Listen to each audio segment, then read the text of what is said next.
que a montarse en la bici. Pero hay una noticia, hoy es 4 de octubre, ya estamos, pues queda poquito para que se acabe el año, pero ayer desde Georgia, en los Estados Unidos, con fecha de 3 de octubre, Salvatore Mancuso, que ahora firma como gestor de paz, pero quien fuera uno de los líderes paramilitares en el país, envió una carta, y es una carta, Claudia, que hace referencia a los hallazgos de la unidad de búsquedas de personas dadas por desaparecidas en el departamento de Norte de Santander, en la región del Catatumbo, que digamos ha sido una de las cosas más escalofriantes que hemos conocido pues en las últimas semanas. Ayer, con el perdón que dio el presidente Gustavo Petro y el ministro de la Defensa Iván Velázquez sobre los falsos positivos, pues se nos conmovió inmensamente el corazón de ver a esas familias que dicen, oiga, yo todavía no puedo perdonar, pero además tenemos el tema de la Justicia Especial para la Paz de la JEP con estas audiencias en Medellín, en la Comuna 13, y también vemos como el conflicto armado en Colombia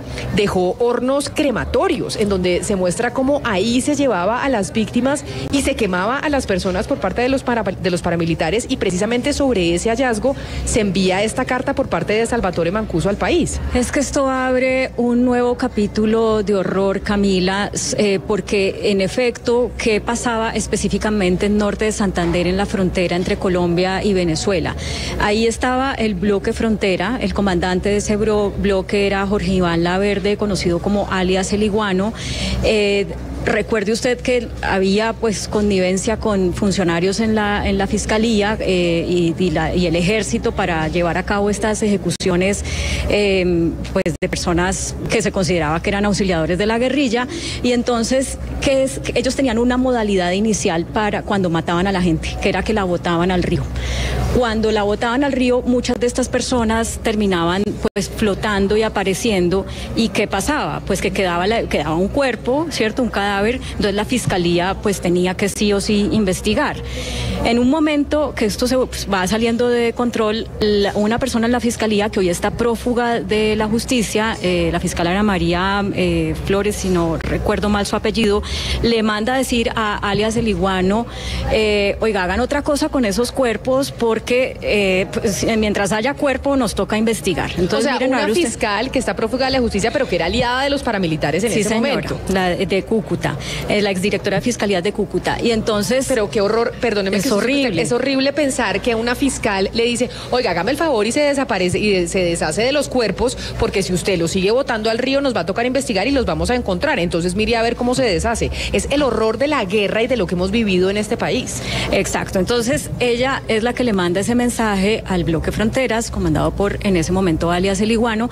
Y entonces, ¿qué pasa? Tienen que esconder los cuerpos como sea, y ellos encuentran, y lo recuerdo muy bien porque él me lo dijo para una entrevista hace muchos años, no es que nosotros fuimos y construimos unos hornos crematorios para quemar a la gente, es que en esa zona había ladrilleras viejas abandonadas de personas que habían tenido que abandonar sus negocios y habían tenido que irse porque la guerrilla los había amenazado. Entonces, ¿qué se nos ocurrió cuando la fiscal nos dijo desaparezcan los cuerpos porque si no nos toca investigar? Pues echar los cuerpos allá. Entonces esa fue la segunda modalidad. Primera modalidad era tirarlos al río, segunda modalidad era incinerarlos.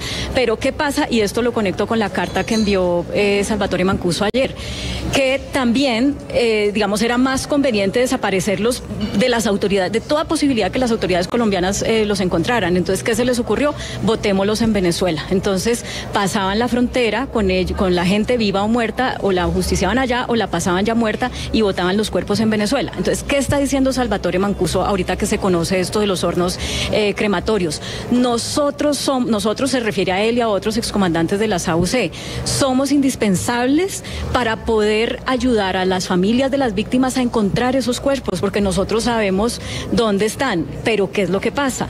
Que hay muchos de ellos que todavía están presos, que a pesar de que se acogieron a la ley de justicia y paz que les daba solo máximo 8 años de cárcel, y entonces por eso Mancuso está diciendo, necesitamos una justicia restaurativa diferente y necesitamos una justicia transicional efectiva, porque la que tuvimos nosotros todavía no le ha ayudado a las víctimas, a las familiares de las víctimas a encontrar ni la verdad ni a sus seres queridos, pero para nosotros poderlo hacer necesitamos unas condiciones especiales, no las que ya tuvimos, necesitamos otras. Y esas condiciones especiales, ¿qué son? ¿Qué es lo que están pidiendo específicamente? ¿Cuáles son esas condiciones especiales en donde ellos podrían ayudarle a estas personas a encontrar esos cuerpos en medio de una narrativa de un horror que se vivió en Colombia, que va a ser muy difícil poder sanar las heridas que dejó ese conflicto y que además estamos reviviendo en estos momentos. Bueno, pues precisamente para entender qué es lo que propone Salvatore Mancuso con su comunicación, me parece importante hablar con Juan Carlos Villamizar. Él es un abogado, él no es el abogado de Salvatore Mancuso, pero es la persona que ha estado asesorando a los ex paramilitares en la construcción de esta propuesta para el gobierno nacional, para que cree esa justicia transicional que ellos llaman justicia transicional efectiva, con unas reformas al régimen penitenciario, con una política restaurativa diferente. Entonces, a él lo tenemos en la línea. Le agradecemos mucho que nos atienda, señor Villamizar. Bienvenido a Mañanas Blue.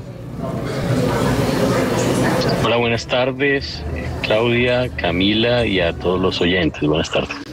Señor Villamizar, Claudia nos estaba poniendo en contexto sobre esta comunicación de Salvatore Mancuso y lo que estaban pidiendo de una justicia restaurativa para poder ayudarle a las víctimas a encontrar a esas personas que desaparecieron en su momento, para que las autoridades no pudieran encontrar esos cuerpos.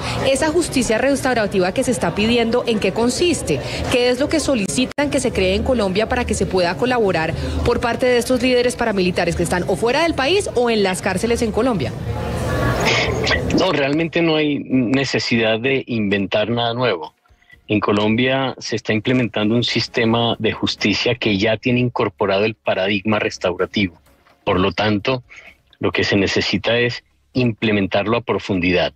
A ver, pongámonos un poquito en contexto. Es absolutamente cierto lo que el contexto que dio Claudia hace un momento, pero la pregunta es por qué esto no salió y no tuvo el impacto en su momento cuando salieron las sentencias de justicia y paz del bloque Catatumbo, por ejemplo.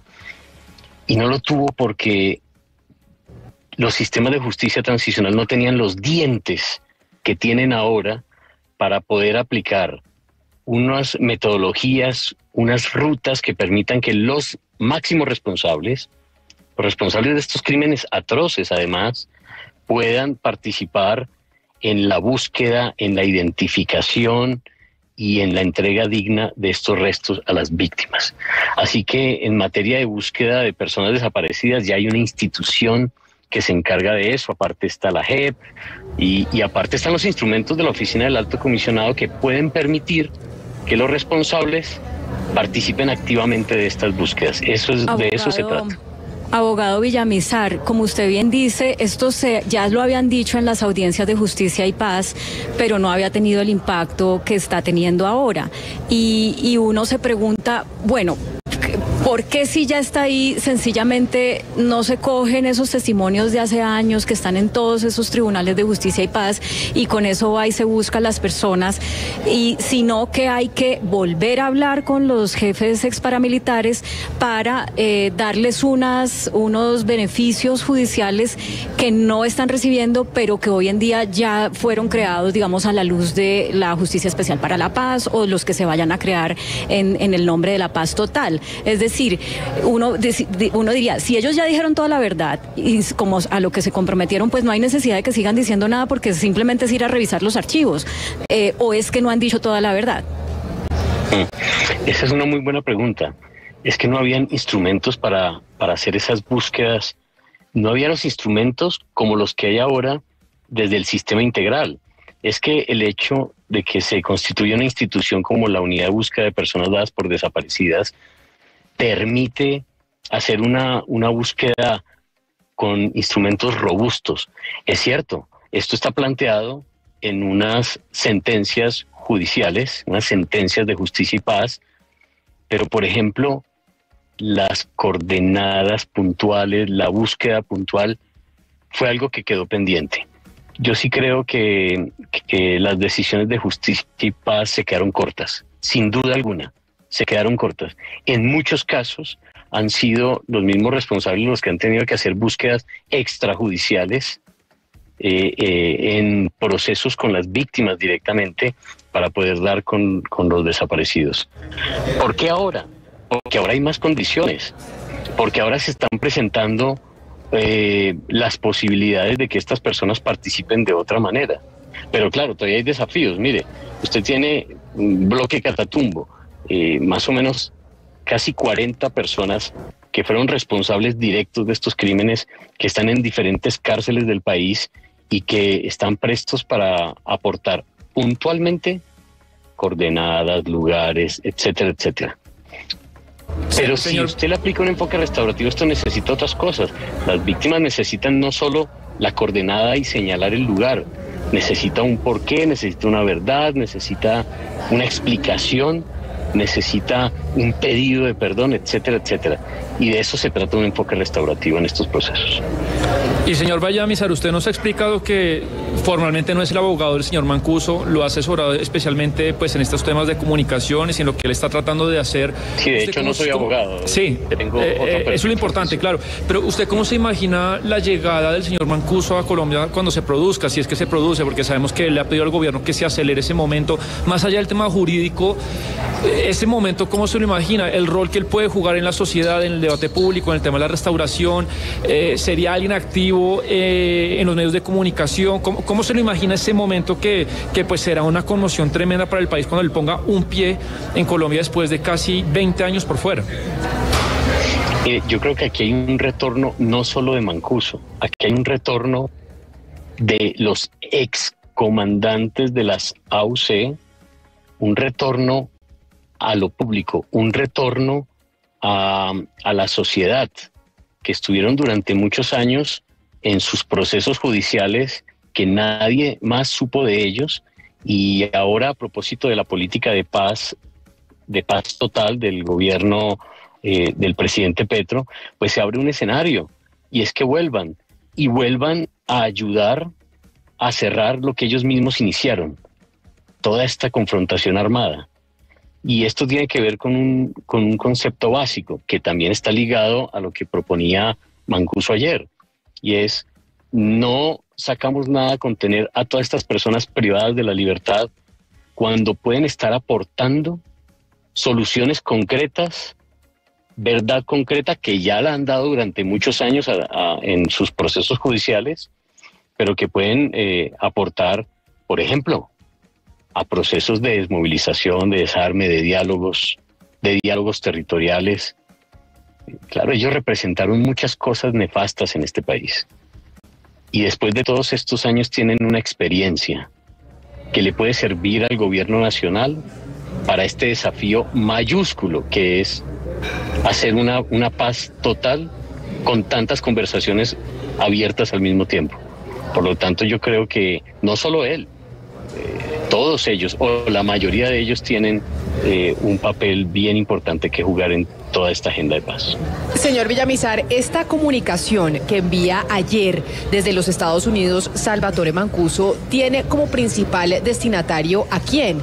Porque digamos que es como una carta abierta diciéndole al país la importancia de la colaboración que ellos pueden entregar y cómo se tienen que cambiar ciertos mecanismos para utilizarlos con ellos y que puedan estar fuera de las cárceles ayudando realmente a sanar esas heridas tan profundas que dejaron durante el conflicto. Pero ¿quién es el que debe responder esa carta? ¿Esa carta va dirigida a quién? Bueno, pongámosle doliente a esto, ¿no? Por ejemplo, al Ministerio de Justicia y concretamente al Viceministerio de Justicia Restaurativa. Es decir, el Ministerio de Justicia tiene las formas para poder implementar los modelos de justicia restaurativa, modelos de alternatividad penal con este enfoque restaurativo para casos de personas que demuestren una convicción de reparación, de aporte a la verdad y de identificación de lugares donde se encuentran víctimas de desaparición forzada. Por ejemplo, hoy en día no hay forma, no hay ningún tipo de incentivo para personas que quieran hacer entrega de fosas, ¿no? Y creo que ese es un debate que toca abrir en este momento, porque la gran mayoría de la información sobre desaparecidos está en las cárceles de este país. Y Y por eso quiero hacerle la siguiente pregunta a lo que usted dice, pongámosle doliente, y el doliente sería el Ministerio de Justicia, el viceministerio. Usted mencionaba que este gobierno del presidente Gustavo Petro tiene una receptividad y en este puede ser posible que aquellos protagonistas del conflicto puedan ayudar a sanar esas heridas. ¿No ha habido una comunicación, digamos, interna con el Ministerio de Justicia para que la carta tenga que hacerse pública y a través de esa comunicación pública el ministerio se dé por notificado de la solicitud que hace este nuevo gestor de paz que es Mancuso? ¿O esto ya lo han dicho a nivel privado en comunicaciones internas con el Ministerio de Justicia? No, el sentido de ese comunicado no es exponer una falta de comunicación con el gobierno nacional, ni mucho menos. El sentido de ese comunicado es dar esa opinión, ese punto de vista en un debate que es público, que la opinión pública tiene el derecho a saber cómo están pasando las cosas. Mire, esta va a ser la primera vez que se va a hacer una intervención de carácter binacional con el gobierno venezolano para encontrar personas desaparecidas en un conflicto que es interno, pero que tuvo sus impactos al otro lado de la frontera. Y esto tiene unas implicaciones en materia de justicia transicional transnacionales. Esto tiene mucha relevancia. Entonces, imagínese, va a tocar ir a buscar a estas personas desaparecidas en unos puntos muy específicos de territorio venezolano, pero de alguna manera va a tocar generar un tipo de reparación restaurativa para las comunidades venezolanas que tuvieron el impacto de una guerra que no era suya. Entonces, por eso tiene que ser público.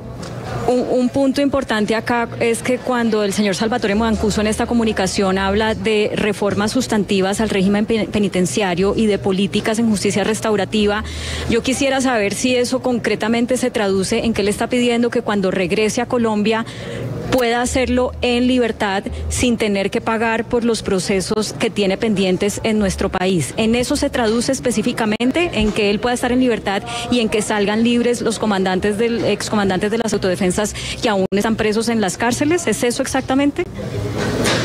Sí, bueno, de hecho, él fue nombrado gestor de paz, por lo tanto hay un decreto que solicita... Claro, pero gestor de paz puede hacerlo estando en la cárcel. En este caso, él quiere estar fuera de la cárcel. No es una cuestión de deseo. Para poder ser gestor de paz tiene que estar en libertad. No se puede hacer desde la cárcel. Porque si ustedes ven la resolución, lo que plantea la resolución es una serie de actividades que implican su presencialidad en distintos sitios. La gestoría de paz, no solo para él, para cualquier persona, implica capacidad de movimiento, participación en procesos y acciones humanitarias y en diálogos, en conversaciones, en diferentes actividades, y por lo tanto se requiere que esté en libertad. En el caso de él, ya es una resolución emitida por el gobierno nacional, por lo tanto lo que se espera es que Justicia y Paz acate, sería supongo lo lógico, acate esa resolución y le dé la libertad. Pero también se habla, por supuesto, de la posibilidad de que esta figura u otra cobije a otros máximos responsables que están privados de la libertad y que pueden cumplir funciones como estas. Mire, este conflicto, ustedes lo saben, ha sido tan complejo, tan duro, tan dramático, que necesita que los responsables participen del proceso de cierre. Y la justicia restaurativa nos ha dado las herramientas para eso, por lo tanto, de eso va ese comunicado. Pues, señor Juan Carlos Villamizar, asesor, a ver si digo yo bien, ¿asesor en comunicaciones de Salvatore Mancuso o cómo es la asesoría que le... Sí, porque abogado no, pero asesor en comunicaciones y estrategias de Salvatore Mancuso es como podríamos... No, tampoco, no me dedico a nada de eso. Yo me dedico a la justicia transicional y a la justicia restaurativa y los estoy acompañando, no solo a él, a muchos de ellos, en su participación en estos procesos restaurativos en el marco de la justicia transicional, de la JEP y extrajudiciales con la unidad de búsqueda de personas dadas por desaparecidas. Pues gracias, señor Villamizar, por explicarnos un poco más allá desde los Estados Unidos por parte de Salvatore Mancuso, pues haciendo una solicitud directamente al Ministerio de Justicia. El doliente es el Ministerio de Justicia, sobre hay cosas que cambiar para que ellos que fueron protagonistas del conflicto puedan colaborar para encontrar esos cadáveres desaparecidos y muchas familias que quieren encontrar respuesta a qué pasó con sus seres queridos. Mil gracias y gracias por atendernos hoy en Mañanas Blue. Así es, muchas gracias a todos ustedes. Buena tarde. Buena tarde. ¿Será posible y lograrán